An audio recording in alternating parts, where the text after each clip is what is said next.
नमस्कार, हम छी रजनीकांत झा। अपने सब देख रहा छी हमारा फेसबुक लाइव के माध्यम से और बहुत हर्षक गप, बहुत खुशी के गप आई हमरा संगे उपस्थित है। हमरा संगे संगे बैसल है एकटा बहुत चर्चित, एकटा विद्वान चेहरा और हम तो कहब एकटा मिथिला पुत्र।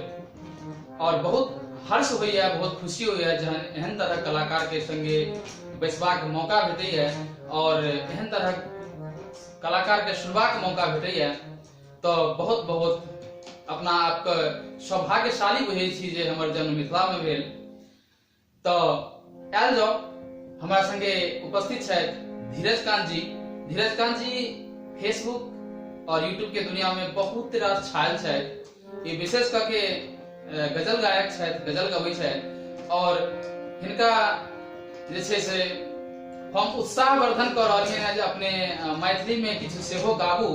तो हम चाहब धीरज कांत जी अपने मिथिलावासी के एक बेर प्रणाम करी और एकटा मिथिला किछु सुनाबी तो बड़ा मन मजा आबि जेतै एकटा। जी तो अपने सबके हमर प्रणाम। खाक मगही